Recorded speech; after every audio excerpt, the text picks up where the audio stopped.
Selamat siang teman-teman semua. Assalamualaikum warahmatullahi wabarakatuh. Salam sejahtera bagi kita semua. Terima kasih teman-teman yang sudah klik video ini dan sudah mampir ke channel ini. Semoga video-video yang saya berikan di sini ya memberikan manfaat. Saya adalah pejuang GERD ya, GERD anxiety yang sudah pulih dalam waktu lebih dari 1 tahun ya. Kalau 9 bulan itu GERD-nya pulih, anxiety-nya yang gak lama karena anxiety kita ketahui anxiety berasal dari leaky gut atau kebocoran di usus ya, namanya leaky gut itu ya. Oke teman-teman, seperti biasa saya akan menanggapi komen dari teman kita. Komennya di samping, silakan bisa dibaca teman-teman ya. Dari Kak Zevo Fandi. Oke, saya bacakan komennya teman-teman. Bang, perutku kayak banyak gas di perut. Suka berbunyi kayak ada gelembung-gelembung di dalam perut. Jadi bikin gak nyaman banget. Tapi perut gak sakit atau nyeri dan juga tenggorokan kering, iritasi. Juga tenggorokan nggak sakit, oke, gitu ya. Jadi tenggorokan nggak sakit tapi kering kayak nggak enak gitu ya. Menjadi berat badan turun terus selama 4 bulan, susah naik berat badannya. Solusinya apa bang? Oke, untuk Kak Zevo. Kak Zevo ini kalau istilah medis mengalami dispepsia ya. Dispepsia itu ada dispepsia, ada beberapa jenis ya dispepsia itu ya. Intinya saya kurang paham dengan istilah medis, namun saya mengerti apa yang dialami oleh Kak Zevo Fandi.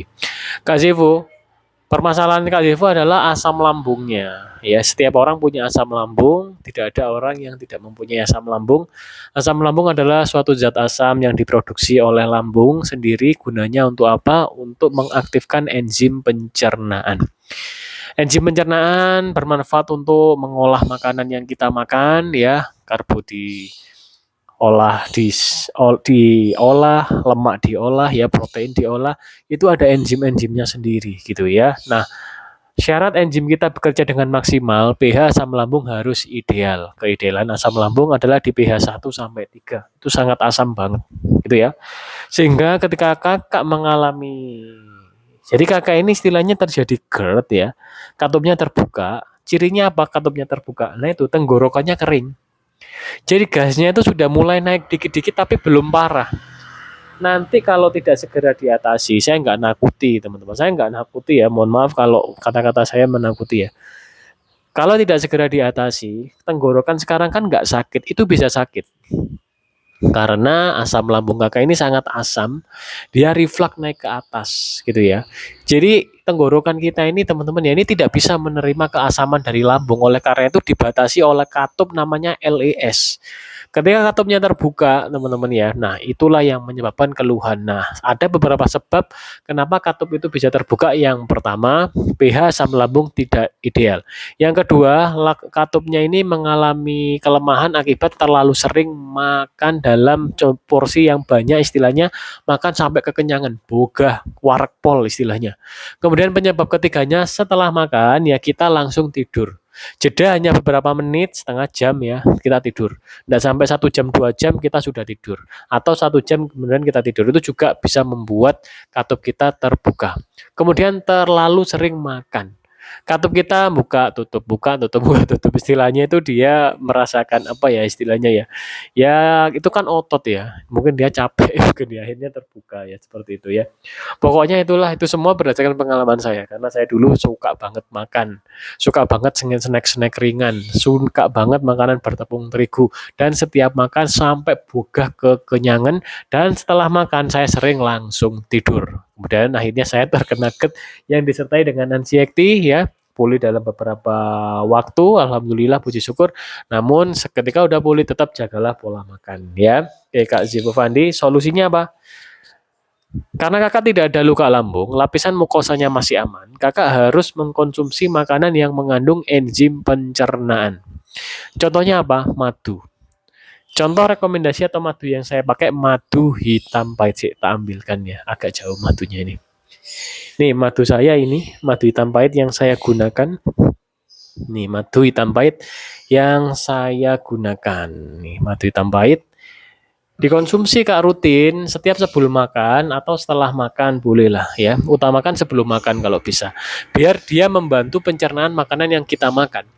Kemudian konsumsilah probiotik bakteri baik untuk membantu pencernaan kita.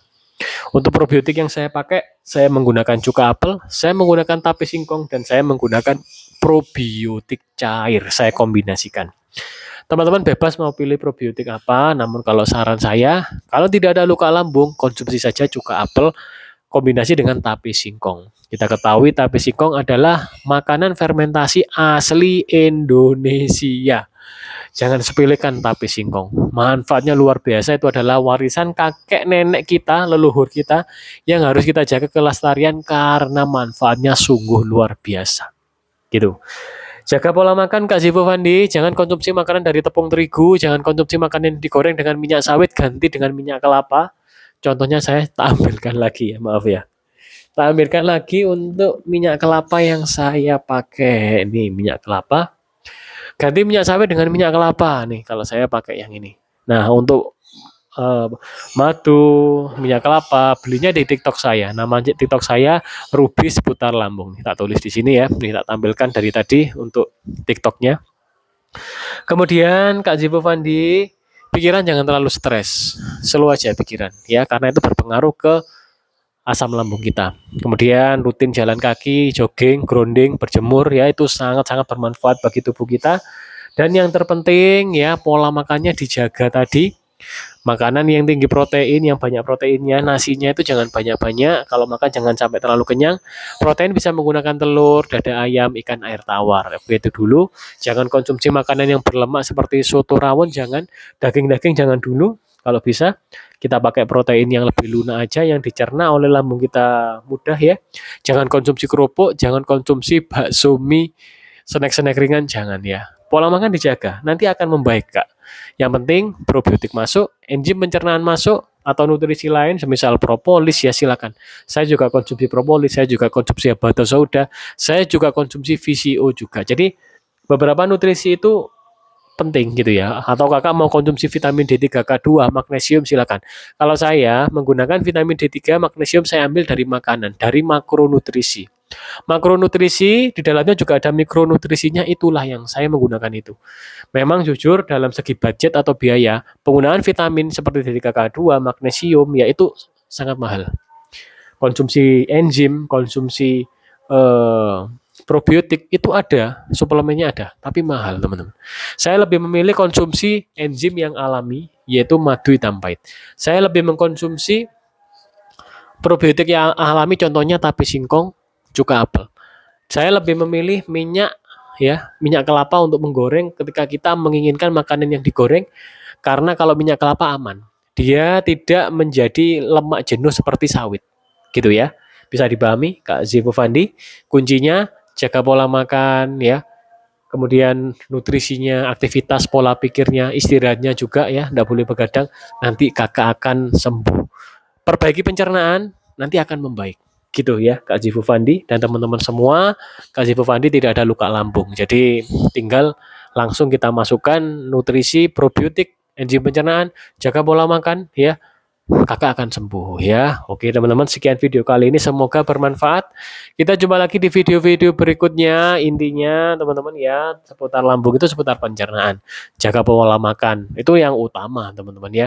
Kalau kita makanannya tidak dijaga, kita tetap makan bakso, tetap makan kerupuk, tetap makan mie ayam, tetap makan dimsum, tetap makan yang ada tepung terigunya ya, karena itu ada protein glutennya, sulit untuk sembuh ya, karena itu sudah saya nyatakan ya.